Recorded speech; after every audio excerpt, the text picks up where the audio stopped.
नमस्कार दोस्तों, स्वागत है आपका खबरनॉमिक्स में। उम्मीद करता हूँ आप सभी कुशल मंगल होंगे। अगर आप इस चैनल पर पहली बार आ रहे हैं तो सब्सक्राइब करिए और वीडियो पसंद आए तो लाइक का बटन भी ज़रूर दबाइएगा। 4 दिन, सिर्फ 4 दिन लगे थे भारत को पाकिस्तान को निस्तो नाबूद करने में ऑपरेशन सिंदूर में। 7, 8, 9, 10 मई, बस यही 4 दिन थे जिसमें भारत ने पाकिस्तान को उसकी असली औकात दिखा दी थी। जितना भी फुदक रहा था पाकिस्तान अपने चाइनीज़ हथियारों के दम पर, खोखले प्रिपेयर्डनेस के ऊपर, ये जो कुछ भी था उसी के बलबूते पर जितना उछलता था, भारत ने सिर्फ 4 दिन में उसको उसकी औकात दिखा दी कि तुम एक्चुअल में क्या हो और तुम्हारी असली हैसियत क्या है। ना ना एक भी ड्रोन गिर पाया भारत के अंदर, ना एक भी मिसाइल गिर पाया इंडिया के अंदर। और जो मर भारतीय वेपन जहां मर्जी वहां गए वहां ठोका। जिन जिन टारगेट्स को लॉक किया इंडिया ने, वो सारे के सारे टारगेट्स को निस्तो नाबूद किया। हम न्यूक्लियर नेशन हैं, हम न्यूक्लियर नेशन हैं और उसी न्यूक्लियर नेशन के मुंह में जाकर, जहां पर छिपा कर रखा था, जाकर उसका ऐसा मुंह पे ही मारा कि उसका मुंह ही बंद कर दिया। तो ये हालत थी न्यूक्लियर नेशन पाकिस्तान की ऑपरेशन सिंदूर में कि हालत ख़राब हो गई 4 दिन के अंदर। लेकिन ऑपरेशन सिंदूर के बाद पहली बारी कोई इंडियन एयरफोर्स का ऑफिसर बाहर खुले प्लेटफॉर्म पर आया है और उसने बहुत सी चीज़ें ऐसी बताई हैं जो आज तक कभी किसी को नहीं पता थी। पहली बारी तो एयरफोर्स के इंडियन एयरफोर्स के vice chief air marshal Narmadeshwar Tiwari, वो पहली बारी मीडिया के सामने आए थे और उन्होंने एक से एक ऐसी ऐसी बातें बताई कि आई मीन सुनकर हर एक भारतीय का सीना 56 इंच का हो जाए। और उन्होंने ये बताया कि इन 4 दिनों में, 7, 8, 9, 10, इन 4 दिनों में भारत ने जो पाकिस्तान की हालत की थी उसमें 50 वेपन्स भी इस्तेमाल नहीं किए थे इंडिया ने। ना जस्ट इमेजिन, 4 दिनों में 50 से भी कम वेपन्स यूज करके भारत ने पाकिस्तान की ऐसी मट्टी पलटी थी, ऐसी हालत ख़राब की थी। अब आप इसी से अंदाज़ा लगा सकते हैं कि भारत की मारक क्षमता क्या थी और पाकिस्तान का डिफेंस सिस्टम क्या था कि इन 50 से भी कम वेपन्स में पाकिस्तान की ये हालत हो गई थी, मिट्टी में मिल गया था। वो तो रोक दिया, ट्रूस हो गया, बंद कर दिया, 4 दिन के बाद आगे नहीं बढ़ा। नहीं तो अगर 4 दिन से और आगे बढ़ा होता तो और क्या हालत होती पाकिस्तान की, ये तो सोचने वाली बात नहीं है। ये तो अपना कैलकुलेशन करने वाली बात है कि कहाँ कहाँ और क्या क्या किस हद तक बर्बादी हुई होती पाकिस्तान की। अब आलम ये था कि जो ये 50 से कम वेपन्स इस्तेमाल करके भी इंडिया ने जो स्ट्राइक की है, पाकिस्तान के जो एयर बेसेस उड़ाए थे इंडिया ने, वो आज तक नहीं खुल पाए हैं। जी हाँ, आपने सही सुना, वो पाकिस्तानी एयर बेसेस आज तक ऑपरेशनल नहीं हो पाए हैं, आज भी बंद है। अब इसी से आप अंदाज़ा लगा लीजिए कि किस हद तक बर्बादी हुई थी पाकिस्तान की, कि इतने महीने हो गए, मई से लेकर अब अगस्त ख़त्म हो गया और आज तक वो एयर बेसेस काम पर नहीं आ पाया, अभी भी वो यूज़ नहीं हो पा रहे हैं। तो ये थी बर्बादी जो भारत ने की थी पाकिस्तान के अंदर। तो बहुत बहुत ज़बरदस्त मेटिकुलस प्लानिंग थी। उन्होंने मिस्टर तिवारी ने बताया कि जब ये हुआ कांड, पहलगाम अटैक हुआ, तो तीनों इंडियन एयरफोर्स, आर्मी और इंडियन नेवी, तीनों अपने अपने क्वार्टर्स में ये तीनों विंग्स मिले थे अपने अपने। उन्होंने अपने अपने हिसाब से अपनी अपनी प्लानिंग की थी। फिर इकट्ठा होकर वो लोग तीनों फोर्सेस मिले और उसके बाद इन्होंने एक जॉइंट तैयारी करी, जॉइंट टारगेट्स को कंक्लूड किया कि हम टोटल इतने टारगेट्स हैं जिन्होंने ज़ीरो इन किया। और उसके बाद से फिर जो टेरर अटैक्स के जो टेररिस्ट कैंप्स थे पाकिस्तान के 9 जो ध्वस्त किए थे, फाइनली उन सब में से 9 को शॉर्टलिस्ट किया गया कि ये फाइनलाइज किया गया, ये 9 हैं जिनको हम ध्वस्त करेंगे। और भारत सरकार ने तो, मोदी जी ने तो पूरी छूट दे रखी थी तीनों को कि आप बिल्कुल अपने अंदाज में जिस हद तक जहाँ जितना मारना है आप मारो। तो इस खुली छूट मिलने के बाद तीनों ने अपनी अपनी प्लानिंग की और हम सब जानते हैं उस समय ये सब रिहर्सल्स चल रहे थे। प्रैक्टिस करवाया जा रहा था। तो पाकिस्तान को धोखे में रखने के लिए डेट दिया गया कि हम 8 तारीख तक या 7 तारीख तक ये सब चलता रहेगा, राइट। लेकिन मॉक ड्रिल्स होता रहेगा, चलता रहेगा, लेकिन उसके पहले ही 7 तारीख को स्ट्राइक कर दिया इंडिया ने, उसके टेरर स्ट्राइक कैंप्स पे अटैक्स कर दिया। 9 के 9 जो टारगेट लिए गए थे, जो सिलेक्ट किया गया था, चंद मिनटों के अंदर वो 9 के 9 टेरर कैंप्स ध्वस्त कर दिए गए, बुरी तरह से मिट्टी में मिला दिए गए थे।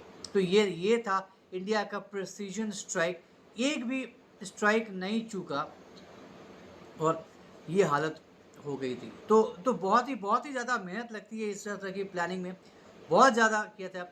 और जस्ट इमेजिन 50 से भी कम वेपन्स किए थे। तो ठीक है, कोई बात नहीं।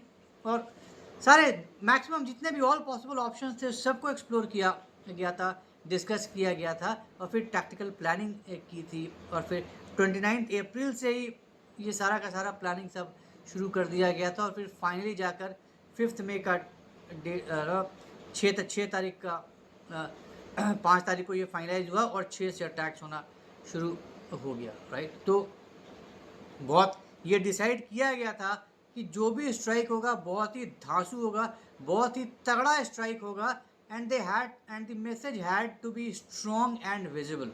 तो जो कुछ भी होना था वो बहुत ही ज़्यादा तगड़ा और विजिबल होना था कि दिखे, दुनिया को दिखे। और ये साफ बताना था पाकिस्तान को कि बॉस ये हो रहा है तुम्हारे साथ, और अब आइंदा खबरदार जो दोबारा ऐसी हरकत करने की कोशिश की, अगर कोशिश की तो फिर इससे भी ज़्यादा बुरा हाल होगा आने वाले समय में।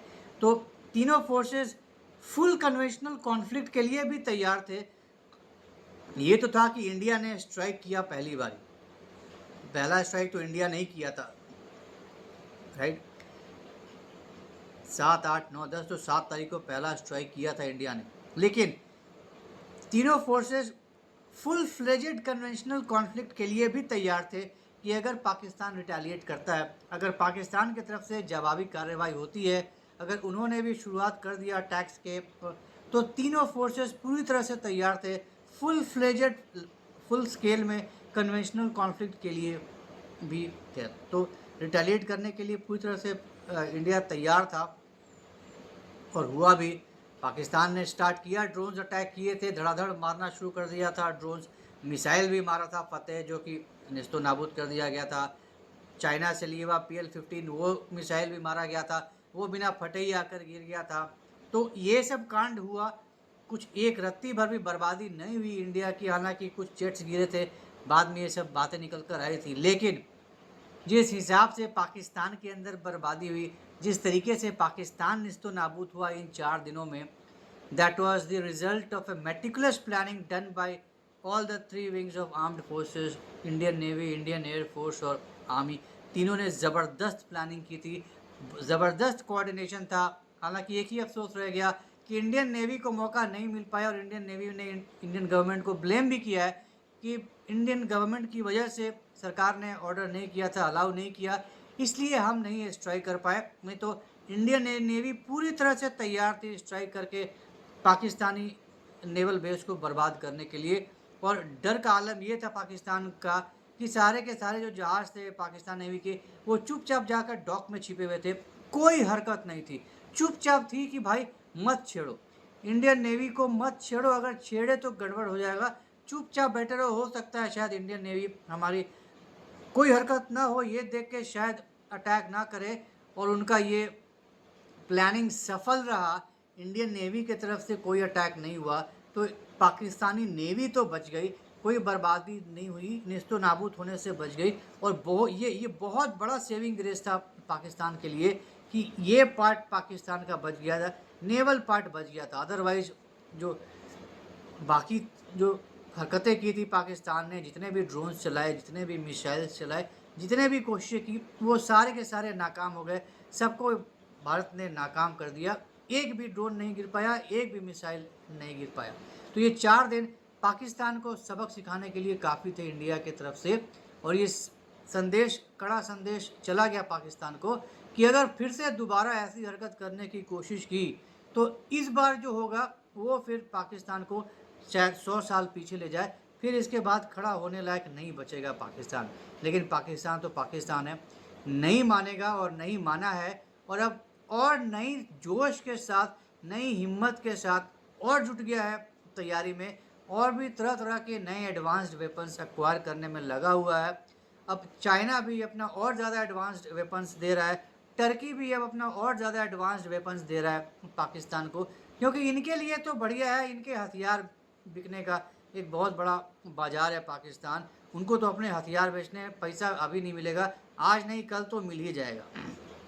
फिर से कटोरा लेके घूमेगा पाकिस्तान, पैसे इकट्ठा करेगा, फिर थोड़ा थोड़ा ईएमआई करके पैसा तो दे ही देगा, वो पैसा तो निकाल ही लेंगे टर्की और चाइना पाकिस्तान से। लंबा समय लगेगा लेकिन निकाल तो लेंगे ही। तो ये घाटे का सौदा तो एनीवे नहीं होता है, उनको भी अपने हथियार बेचने हैं, उनको टेस्ट, उनको लाइव लैब मिलता है पाकिस्तान में अपने वेपन्स की टेस्टिंग करने की। तो वो तो मौका कैसे हाथ से जाने देंगे पाकिस्तान, ये चाइना और टर्की। तो ये बहुत ही अच्छा मौका होता है इन दोनों के लिए, पाकिस्तान को हमेशा रेडी रखने के लिए कि बेटा तुम उंगली करते रहो, लड़ते रहो, और हम लोगों को अपना हथियार जो है उसको टेस्ट करने का मौका देते रहो। तो देखते हैं आने वाले समय में और क्या होता है, और कब दोबारा मौका मिलता है इंडिया को पाकिस्तान को 100 साल पीछे धकेलने के लिए। तो ये था एक छोटा सा डिस्कशन, उम्मीद करता हूँ आपको पसंद आया होगा। तो अगर ये कंटेंट पसंद आया तो हमारे इस वीडियो को लाइक करिए, शेयर करिए, और हमारे चैनल को सब्सक्राइब ज़रूर करिए, बेल आइकन भी ज़रूर दबा दीजिएगा। तो जल्दी मिलेंगे कैसे नए इंटरेस्टिंग वीडियो के साथ, तब तक के लिए जय हिंद, जय अखंड भारत, नमस्कार।